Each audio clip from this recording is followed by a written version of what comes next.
ہم بے شک صحابہ کرام سے محبت کرتے ہیں، اور کیسی ہم صحابہ سے محبت کرتے ہیں؟ جیسے اہل بیت نے صحابہ سے محبت کی، اور ہم اہل بیت سے اسی محبت کرتے ہیں جیسے صحابہ اکرام نے اہل بیت سے محبت کی۔ اسی کا نام ہے اہل سنت و جماعت۔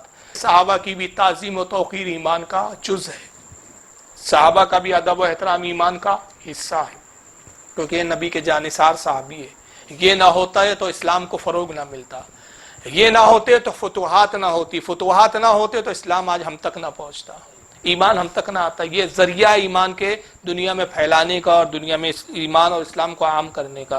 تو نبی پاک صلی اللہ تعالی وسلم نے خود اپنے اصحاب سے محبت کی اور ان کے گستاخوں کے تعلق سے سخت وعیدیں بھی سنائی۔ چنانچہ دیکھیے یہی جامع ترمذی، آج ترمذی کے زیادہ حوالے آ رہے ہیں اصل میں، اور باقی بھی کتابوں میں ہے لیکن میں ترمذی ہی زیادہ دکھا رہا ہوں۔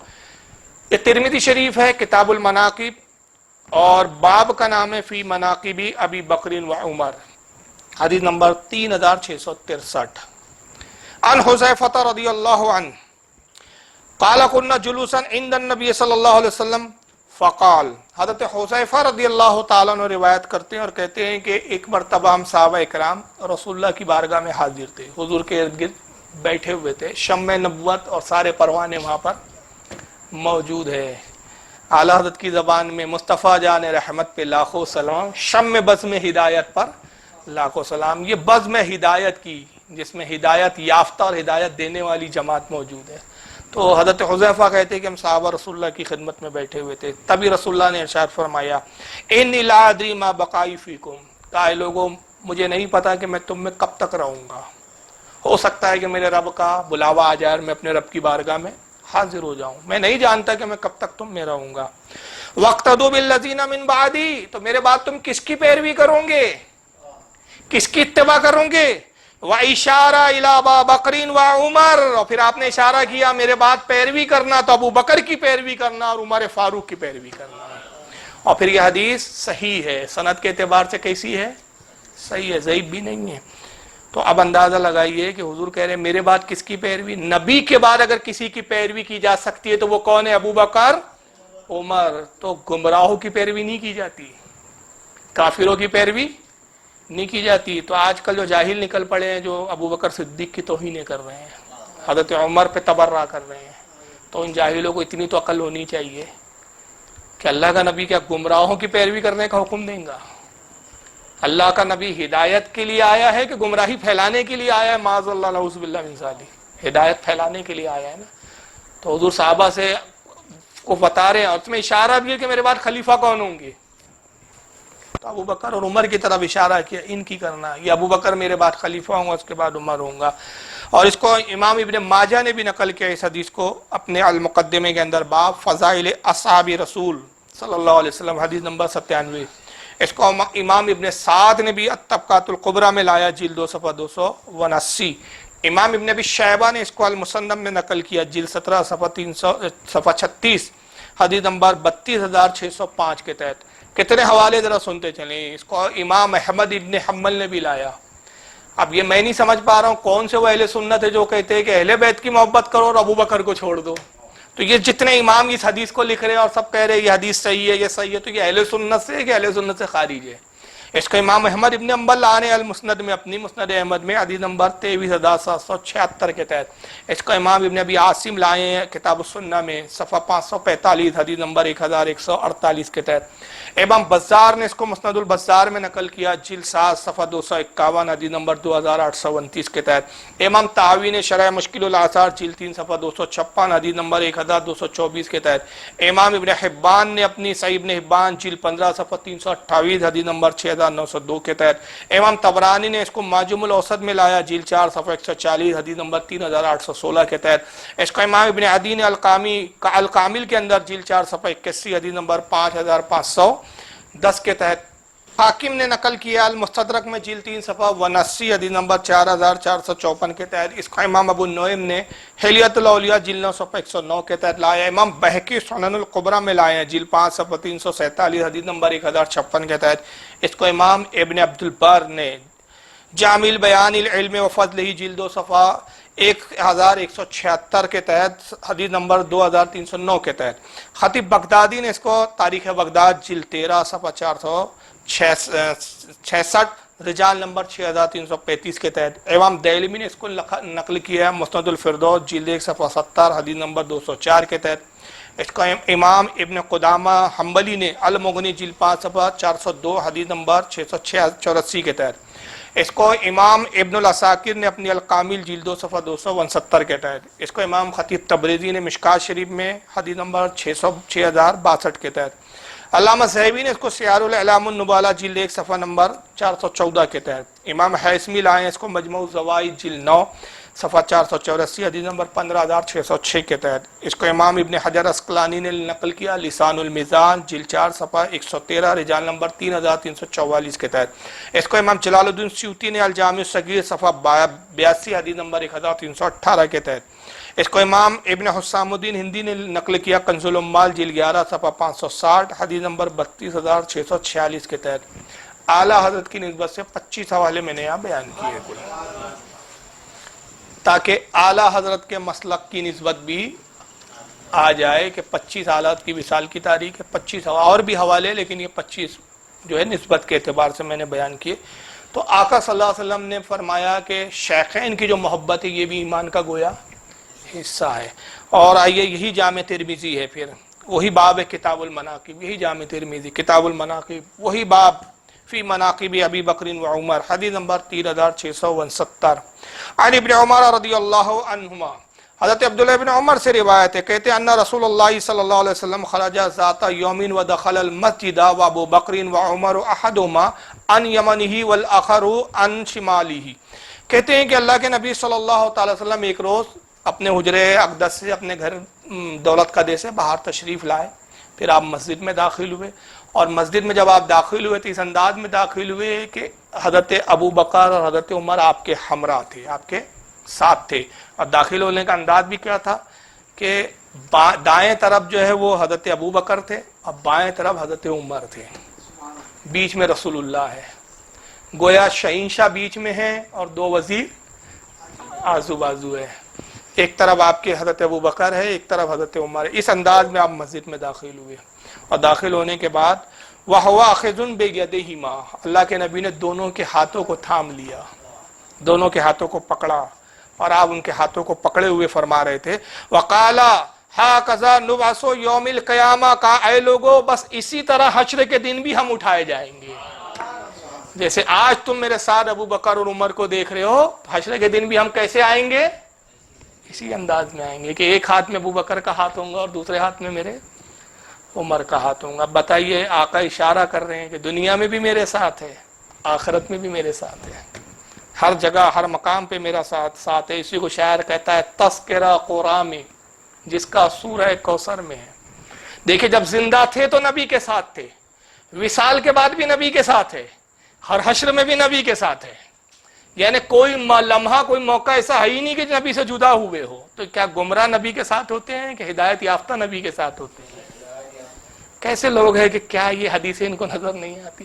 شاعر کہتا ہے کہ تذکرہ قرآن میں جس کا سورہ کوثر میں ہے، نور اس کا واللہ بحر و بر میں ہے، آج بھی ہے گنبد خضرا میں ابو بکر و عمر، مصطفیٰ کے گھر کی دولت مصطفیٰ کے گھر میں ہے، مصطفیٰ کے گھر کی دولت مصطفیٰ کے گھر میں ہے۔ اور اس حدیث کو ترمذی کے علاوہ امام ابن ماجہ بھی لائیں اپنی سنن میں المقدمہ باب فضل ابی بکر صدیق، حدیث نمبر 99۔ امام ابن ابی عاصم نے اس کو کتاب السنہ میں نقل کیا، حدیث نمبر 1418۔ اس کو امام ابن ابی حاتم نے بھی کتاب العلل حدیث نمبر 2653 کے تحت نقل کیا۔ اس کو امام ابن حبان نے المجروحین جلد 1 صفحہ 403 پہ نقل کیا۔ اس کو امام طبرانی معجم الاوسط میں لائے ہیں حدیث نمبر 8258 کے تحت۔ امام ابن عدی الکامل میں لائے حدیث نمبر 8230 کے تحت۔ ابن حیان نے اس کو طبقات المحدثین میں نقل کیا حدیث نمبر 994 کے تحت۔ امام حاکم نے اس کو المستدرک میں نقل کیا حدیث نمبر 4428 کے تحت۔ اس کو امام للالقائی نے شرح اصول اعتقادی اہل سنت والجماع حدیث نمبر 2511 کے تحت۔ اس کو علامہ ذہبی نے میزان الاعتدال حدیث جلد نمبر 3 صفحہ نمبر 230 کے تحت نقل کیا. اس کو علامہ حیثمی نے مجمع الزوائد حدیث نمبر 14,362 کے تحت نقل کیا. اب ایک حدیث بڑی پیاری میں یہاں آپ کو سنا رہا ہوں کہ اس وقت ایک بڑا ماحول بن رہا ہے کہ ایسے بھی لوگ ہمارے یہاں پیدا ہو گئے کہ جو شیخین پہ حضرت علی کو زیادہ فضیلت دے رہے ہیں اور اس کو کیا سمجھ رہے ہیں کہ اہل بیت سے محبت کا حق ادا کر رہے ہیں. یاد رکھیں کہ اہل سنت کا یہ عقیدہ ہرگز نہیں ہے. اہل سنت و جماعت کا عقیدہ کیا ہے کہ انبیاء کے بعد، تمام انبیاء کے بعد سب سے افضل ترین جو ذات ہے وہ ابو بکر صدیق کی ذات ہے. اس کے بعد پھر حضرت فاروق اعظم، اس کے بعد حضرت عثمان غنی اور پھر اس کے بعد حضرت مولا کائنات علی مرتضیٰ. لیکن ایک عجیب معاملہ ہے کہ اہل سنت ہونے کا دعوے کر رہے ہیں، کہتے ہم اہل سنت ہے. تو مجھے حیرانی ہوتی جب آپ اہل سنت ہے تو اہل سنت کے اماموں کے عقیدے کے خلاف کیوں جا رہے ہیں آپ؟ چنانچہ یہ اس تعلق سے کہ حضرت ابو بکر اور عمر کا درجہ اور مقام کیا ہے یہ ہم طے نہیں کریں گے. آئیے علی کی بارگاہ میں پہنچتے ہیں اور مولا کائنات سے پوچھتے ہیں کہ حضور آپ ہی بتائیں کہ رسول اللہ کے بعد اور انبیاء کے بعد کون سب سے افضل ترین ذات ہے. اور اس کے لیے ایسی کتاب جو تمام کتب احادیث میں سب سے معتبر ہے جس کا نام ہے بخاری. اب اس سے بڑی تو حدیث کی کوئی کتاب ہے ہی نہیں جو اہل سنت میں مانی جاتی ہو. چنانچہ صحیح بخاری، اور صحیح بخاری میں کتاب و فضائل اصحاب النبی صلی اللہ علیہ وسلم، نبی پاک صلی اللہ علیہ وسلم کے اصحاب کی فضیلت کا بیان، اور باب کا نام امام بخاری نے جو نقل کیا وہ ہے قول النبی صلی اللہ علیہ وسلم لو کنت متخذا خلیلا. یہ ابو بکر صدیق کی فضیلت میں حدیث ہے. اس حدیث کا ٹکڑے کا نام رکھ کر ہی اس کا باب کا نام بنا دیا انہوں نے. اصل میں یہ حدیث ہے لیکن امام بخاری نے کیا کیا، باب کا نام کیا رکھا، اور رسول اللہ کی حدیث کے ٹکڑے کو ہی رکھ دیا. اور وہ کیا ہے کہ حضور کہتے ہیں اگر میں اپنا کسی کو خلیل بناتا تو ابو بکر صدیق کو بناتا، لیکن میرا خلیل اللہ رب العزت ہے. اگر میں دنیا میں اپنا کسی کو خلیل بناتا تو کون ہوتا؟ ابو بکر. اس کے علاوہ کوئی ایسی ذات ہی نہیں کہ جس کو میں اپنا خلیل بناتا. اس حدیث کو ہی باب کا بنا دیا انہوں نے. اور حدیث نمبر ہے 3671. امام بخاری نقل کرتے ہیں محمد ابن حنفیہ قال قلت لابی، حضرت محمد بن حنفیہ جو حضرت علی کے صاحبزادے ہیں، ان کی کنیت ہے محمد ابن حنفیہ. حضرت علی سے دوسری بیوی سے یہ پیدا ہوئے. حضرت خاتون جنت کے بعد مولا کائنات نے جب دوسرا نکاح فرمائے ان میں دوسری ازواج سے جو ہے محمد ابن حنفیہ تولد ہے. یہ کون ہے؟ حضرت علی کے بیٹے ہیں، صاحبزادے. تو محمد ابن حنفیہ روایت کرتے کہتے قلت لابی، میں نے اپنے والد حضرت علی سے پوچھا. اب بتائیے روایت کتنی زبردست ہے کہ راوی بیٹا ہے اور جن سے پوچھ رہا ہے، جن سے روایت کر رہا ہے وہ خود والد اور حضرت علی ہے. تو کہتے میں نے اپنے ابا سے، اپنے والد سے پوچھا ای الناس خیر بعد رسول اللہ صلی اللہ علیہ وسلم. کہتے میں نے پوچھا کہ میرے والد صاحب بتائیں کہ تمام لوگوں میں نبی کے بعد سب سے افضل کون ہے؟ تمام لوگوں میں نبی کے بعد، انبیاء کے بعد سب سے افضل کون ہے؟ قال ابو بکر، مولا کائنات نے کہا ابو بکر ہے. قلت ثم من، محمد ابن حنفیہ کہتے میں نے کہا پھر اس کے بعد کون ہے؟ ابو بکر کے بعد کون افضل ہے؟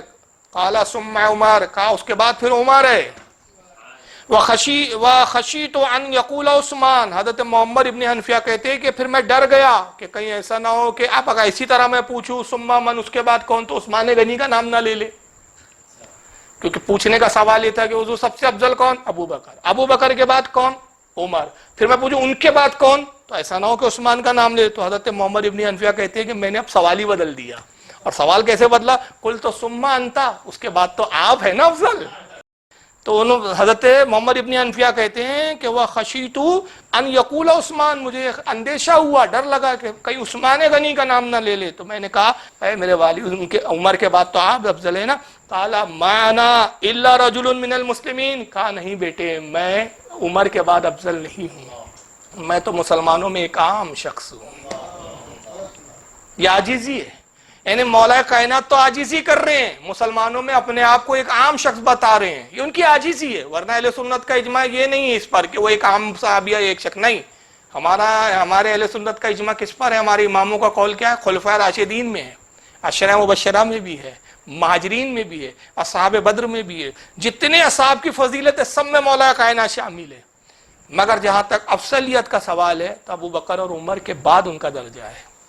بعض نے اس پہ اختلاف کیا، بعض کہتے ہیں کہ حضرت عمر کے بعد عثمان غنی ہے. لیکن جمہور کا جو اجماع، جمہور کا کچھ علماء اس طرف بھی گئے کہ وہ حضرت عمر کے بعد حضرت علی کو افضل قرار دیتے ہیں اور اس کے بعد چوتھے نمبر پہ عثمان غنی کو رکھتے ہیں، لیکن جمہور کا اجماع یہ ہے کہ تیسرے نمبر پر عثمان غنی ہے، چوتھے نمبر پر حضرت علی ہے۔ ابھی ہم تیسرے اور چوتھے کی بحث میں نہیں الجھ رہے ہیں، چلو ہم یہیں تک بات کر لیتے ہیں کہ خلفائے راشدین میں چوتھے نمبر پہ یا تیسرے نمبر پہ تو علی ہے، اس پر تو اجماع ہے۔ مگر مولا کائنات کی عاجزی دیکھیے، کہتے ہیں مانا الا رجل من المسلمین، میں تو ایک عام مسلمانوں میں سے ہوں۔ تو مولا کائنات تو عاجزی کرتے رہے، اور آج ان کے ماننے والے کو جاہل علی کو اتنا افضلیت پہ لے آئے، اتنے افضلیت پہ لے آئے، میں بتاؤں گا کہ کہاں تک لے آئے، لیکن آئیے پہلے حوالے سن لیں، پھر اس پہ میں گفتگو کرتا ہوں۔ بڑا خاص بات آ گئی ہے یہاں پر، اس کو امام ابو داؤد نے بھی نقل کیا ہے، میں نے بخاری کے الفاظ پڑھے، اس کو امام ابو داؤد بھی لائے اپنے سنن میں، کتاب السنہ باب کے تحت، حدیث نمبر 4629 کے تحت۔ اس کو امام ابن ماجہ بھی لائے ہیں المقدمہ باب فضل عمر رضی اللہ عنہ، حدیث نمبر 106 کے تحت، اور انہوں نے جو ہے عبداللہ بن سلمہ سے روایت کیا ہے اس حدیث کو۔ اس کو امام ابن ابی شیبہ نے بھی المصنف میں نقل کیا، حدیث نمبر 32608، اور امام ابن ابی شیبہ کہتے ہیں یہ حدیث صحیح ہے، صحیح۔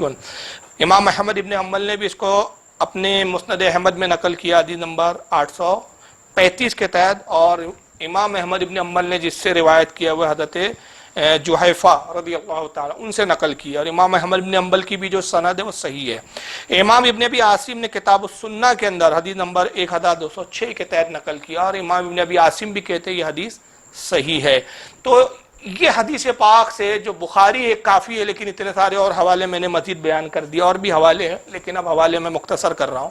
تو وہ ساری جو من گھڑت داستانیں ہیں، من گھڑت داستانیں، اور وہ کذب ہے، وہ جو نکتے بازیاں ہیں نا جو مقرروں کی، کھینچ تان کے جو مولا کائنات کو سب سے افضل قرار دینے پہ تلے ہوئے ہیں، ابو بکر صدیق سے بھی، حضرت عمر سے بھی، تو سوچئے قیامت کے دن یہ مولا کائنات کی بارگاہ میں جائیں گے تو علی خود ان کے ساتھ کیا سلوک کریں گے؟ کہیں گے پوچھنے والا میرا بیٹا تھا، جب میں نے اپنے بیٹے کی خواہش کے مطابق نہ کہا تو تمہاری بات کو دیکھوں گا میں؟ بلکہ حدیث میں تو یہ بھی آیا، انشاءاللہ اس کے لیے میں ایک الگ خطاب کروں گا، کہ حضرت علی نے اپنے دور خلافت میں یہ قانون بنا دیا تھا کہ جو مجھے ابو بکر صدیق اور عمر پر فضیلت دے اس کو 80 کوڑے لگاؤں گا، میں اس کو جھوٹا قرار دوں گا، اور جھوٹ کی حد 80 کوڑے لگاؤں گا اس پر۔ اندازہ لگائیے کہ مولا کائنات کا خود یہ عقیدہ ہے کہ رسول اللہ کے اور انبیاء کے بعد سب سے افضل ترین ذاتیں کون ہیں؟ ابو بکر و عمر، شیخین کی ذات ہے۔ مگر ایک ایسا فرقہ وجود میں آ گیا ہمارے آج کہ جو حضرت علی کو، کل تک تو بحث اس پر ہوتی تھی، ایک تفضیلی فرقہ تھا جو علی کو فضیلت دیتا تھا ابو بکر و عمر پہ، پھر ایک رافضی نکلا ہو، تو رافضیوں میں کم سے کم چلو یہاں تک تھا کہ ابو بکر سے افضل قرار دے رہے تھے، لیکن اب رافضیوں میں بھی ایک نیا فرقہ پیدا ہو گیا ہے بھائی۔ اب اس کو کیا نام دے پتہ ہی نہیں، ابھی تو رافضیوں کو ہی چاہیے، شیعوں کو ہی چاہیے کہ وہ خود اپنی جماعت کے ایسے لوگوں کو کھنگالے، چھانے، پھٹکے، یا تو ان سے اتفاق کا اظہار کرے، یا اگر برات کا اظہار ہے تو اس فرقے کا نام دے، اس کو نامزد کرے۔ اب حد یہ ہو گئی کہ ایک رافضی یہ کہتا ہے، اس کی ویڈیو ہے میرے پاس، وہ کہتا ہے کہ اللہ سے محبت نہیں کرنا چاہیے، اللہ سے محبت کرنا اور نبی سے محبت کرنا حرام ہے، علی سے محبت کرو صرف۔ عجیب لوگ ہیں، خدا علی کی محبت مانگ رہا ہے، اللہ سے محبت کر رہے ہیں۔ کیا کہہ رہا ہوں حلالیو، عجیب لوگ ہیں، خدا علی کی محبت مانگ رہا ہے، محمد سے محبت کر رہے ہیں۔ نہ اللہ سے محبت کرو، نہ محمد سے محبت کرو، جس کا مطالبہ تم سے ہے اس سے محبت کرو۔ اگر کوئی اللہ سے محبت کر رہا ہے تو فعل حرام ہے۔ بات میں اور وزن پیدا کر رہا ہوں، اگر کوئی اللہ سے محبت کر رہا ہے تو فعل حرام ہے، اگر کوئی محمد سے محبت کر رہا ہے تو فعل حرام ہے، کیونکہ خدا اس کا مطالبہ کر ہی نہیں سکتا جس کا ہم سے خدا نے مطالبہ نہیں کیا۔ اللہ سے محبت حرام ہے، نبی سے محبت حرام ہے۔ وہ جاہل سے پوچھے کوئی کہ نبی نہ ہوتے تو علی نہ ہوتے، ارے اگر نبی نہ ہوتے تو امام حسن اور حسین نہ ہوتے، نبی نہ ہوتے تو فاطمہ نہ ہوتی، باپ ہوں گے تو اولادیں ہوں گی نا۔ مولا کائنات کو جو فضیلتیں ہے وہ کس سے وابستہ ہے؟ رسول کی نسبت سے۔ خاتون جنت کو شہزادی کونین کا جو منصب ہے، جنت کی شہزادی ہونے کا جو منصب ہے، کائنات کی جو ہے خاتون ہونے کا جو منصب ہے، یہ منصب یہ نسبتیں، یہ فضیلتیں، یہ عظمتیں کس کی وجہ سے ملی؟ اور رسول اللہ کے طفیل نا، کہ نبی کی شہزادی ہے، نبی نہ ہوتے تو یہ بیٹی کا کوئی منصب ہوتا؟ ایک رابطی یہاں تک بھی نہیں رکا، وہ اس کو یہاں بھی ہضم نہیں ہوا کہ بھائی علی سے محبت کرو، خدا سے محبت حرام ہے، تو وہ اٹھا کہتا کہ نہیں صاحب ہم تو علی سے محبت میں اتنے آگے بڑھ گئے، کہتا سورج بنانے والا علی ہے، چاند بنانے والا علی ہے، آسمان بنانے والا علی ہے، زمین بچھانے والا علی ہے، کتابیں نازل کرنے والا علی ہے، اولاد دینے والا علی ہے، نبی بھیجنے والا علی ہے۔ علی منبر کوفہ پر بیٹھ کر کہہ رہے تھے دنیا والوں سورج بنانے والا میں علی ہوں، آسمان بنانے والا میں علی ہوں، زمین بچھانے والا میں علی ہوں، چاند بنانے والا میں علی ہوں، سزا دینے والا میں علی ہوں، سر ہلانے والا زندہ باد ہے، سزا دینے والا میں علی ہوں، رزق دینے والا میں علی ہوں، نبی بھیجنے والا میں علی ہوں، کتابیں نازل کرنے والا میں علی ہوں، یوم معاشر عدل کی مسند پر میں علی بیٹھ کر تمہارا عدل کروں گا۔ ایک مقصر علی کے دربار میں اٹھا، اس نے کہا یا علی یہ تو اللہ کے کام ہے جو تو اپنی ذات کے ساتھ لگا رہا ہے، یہ کوئی تیرے فضائل ہے؟ علی فرماتے تیری ماں تیرے غم میں ماتم کرے، چپ کر کے زمین پہ بیٹھ، یہ میرے فضائل نہیں ہے، یہ میری نوکری ہے، فضائل سے معاذ اللہ، استغفر اللہ، لا حول ولا قوت الا باللہ العلی العظیم۔ اللہ کی لعنت ہو ایسے جھوٹوں پر۔ کون سا فرقہ ہے یہ بتائیے؟ نہج البلاغہ جو شیعوں کی معتبر کتاب ہے اس میں علی کا خطبہ موجود ہے۔ مولا کائنات کرتے ہیں کہ رسول اللہ نے کہا علی دو فرقے تیری بنیاد پر جو ہے تیری وجہ سے گمراہ ہوں گے، ایک حد سے تجاوز کرے گا تجھ سے محبت میں گمراہ ہو جائے گا، اور ایک جو تیری توہین کرے گا۔ اب خدا بنا دیا تو یہ کیا ہے پھر؟ رزق دینے والا علی، سورج بنانے والا علی، زمین بچھانے والا علی، سب علی آپ نے پورا خدا کے منصب پہ بٹھا دیا، اس سے زیادہ اور کیا مبالغہ ہوں گا؟ پھر کیا ہے؟ مگر آپ حیران ہو جائیں گے کہ تیسرا ایک اور رافضی اٹھا بھائی، اور اس نے کہا نہیں میں اس پر بھی مطمئن نہیں ہوں، یہ پتہ نہیں، مطلب اتنی بڑی گستاخی تو ابلیس نے بھی نہیں کیا بھائی۔ ابلیس کو کم از کم خدا کے، اللہ کے جو ہے مالک اور خالق ہونے کا تو اقرار تھا، الوہیت کا منکر نہیں تھا، وہ آدم کی تعظیم کا منکر تھا۔ یہ تو ابلیس کے بھی باپ نکلے۔ ابلیس بھی سوچتا ہوں گا کہ میں نے ان کو پیدا نہیں کیا، انہوں نے مجھے پیدا کیا ہے۔ ایک تیسرے رافضی صاحب اٹھے، وہ تیسرا رافضی کیا کہتا ہے کہ اللہ کا بھی جو خالق ہے وہ علی ہے، اللہ کو علی نے پیدا کیا ہے۔ معاذ اللہ، استغفر اللہ، لا حول ولا قوت الا باللہ العلی۔ اللہ کا خالق کہتا ہے علی ہے، اللہ کو رزق دینے والا علی ہے، جبکہ اللہ رزق کھانے سے پاک، کھانے پینے سے پاک ہے اس کی ذات، لیکن کھانے پینے والا بھی مان لیا اور کہا رزق کھاتا ہے اللہ، اور رزق کون دے رہا ہے اللہ کو؟ علی، علی رزق کھلاتا ہے اللہ کو۔ اور اللہ کی معراج کیا ہے؟ معاذ اللہ اس کے جملے، نعوذ باللہ، نقل کفر نواشت، اتنے گھٹیا جملے ہیں کہ دورانے میں بھی مطلب زبان میری لڑکھڑا رہی ہے کہ اس سے بڑی کیا گستاخی ہوں گی۔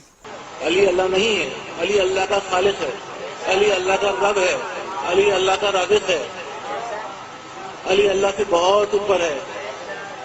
اللہ کی معراج کیا ہے؟ اللہ کی معراج میں ہے کہ وہ در سیدہ جل شانہ پر اپنی داڑھی سے جھاڑو لگاتا ہے۔ اللہ کی معراج یہ ہے کہ وہ در سیدہ جل شانہ پر سجدہ کرے۔ اللہ کے سر کا تاج جناب سیدہ کی نالین کی مٹی ہے، جناب سیدہ جل شانہ کی نالین کی خاک میں اللہ پوشیدہ رہتا ہے۔ یہ ہے توحید۔ ہم کوئی توحید کے منکر نہیں ہیں، ہم کوئی مسیحی نہیں ہیں۔ مسیحی تو صرف کہتے ہیں علی اللہ، ہم کہتے ہیں علی خالق اللہ، علی رازق اللہ، علی رب الارباب، علی پروردگار اعظم، علی مولا کل۔ مگر ایسے گستاخوں کے پیچھے کوئی نہیں پڑ رہا ہے، ایسے گستاخوں کو کوئی نوٹس نہیں کر رہا ہے۔ یہ آج ہمارے حال ہو گئے ہماری جماعت کا، کان بند ہے اور زبانیں خاموش ہے ایسے لوگوں کے لیے۔ اللہ کی توہین لوگوں کو گوارا ہے، مگر پیر صاحب کی توہین لوگوں کو برداشت نہیں ہوتی۔ کیا دور آ گیا ہے سوچئے۔ اللہ کی توہینیں ہو رہی ہے لیکن زبانیں خاموش، کان بند ہے، آنکھیں بھی بند ہے۔ وہ جملے اس کے میں نعوذ باللہ میں نقل کرنے میں مطلب ہچکچاہٹ ہو رہی ہے، لیکن نقل نہ کروں، سناؤں نہیں، بتاؤں نہیں تو آپ جانیں گے کیسے۔ کیا کہتا ہے؟ اللہ کی معراج یہ ہے کہ وہ در زہرا پر، یعنی خاتون جنت کے دروازے پر اپنی داڑھی سے جھاڑو لگائے۔ یہ اللہ کی معراج ہے۔ کتنی بڑی گستاخی ہے، جبکہ رب تبارک و تعالی جسم و جسمانیات سے پاک، کسی کی خدمت کرنے سے پاک. قرآن میں کہتا ہے اللہ الصمد، بے نیاز ہے وہ کسی کا خادم اور کسی کا محتاج نہیں. کہتا ہے یہ اللہ کی معراج یہ ہے کہ وہ در زہرا پر خاتون جنت کے دروازے پر آ کر اپنی داڑھی سے جھاڑو لگائے، یہ خدا کی معراج ہے. علی کی عبادت کرے، یہ اس کی معراج ہے. معاذ اللہ، استغفر اللہ. کیا تبصرہ کرے یار اس پر؟ کون سی اس کے رد میں حدیث سنانے کی آپ کو ضرورت ہے اور قرآن کی آیت پڑھنے کی ضرورت ہے؟ کوئی ضرورت نہیں ہے. عقیدہ توحیدی ختم ہو گیا تو اس فرقے کی حقیقت اور اصلیت ہی کہاں رہے گی؟ تو جو نعوذ باللہ من ذالک خدا کی تعظیم نہ کر سکے وہ صحابہ کی تعظیم کیا کریں گے وہ؟ مگر آج اہل بیت کی محبت کی آڑ میں لوگ ایسے لوگوں کو ہضم کرنے پہ تلے ہوئے ہیں، ایسے گستاخوں کے ساتھ بیٹھنے اٹھنے کے لیے تیار ہے، ان کی تعظیم کرتے ہیں، ان کے ساتھ نشست و برخاست رکھتے ہیں. تو ان کے بارے میں صرف اتنا ہی کہہ سکتے ہیں لعنت اللہ علی القاذبین.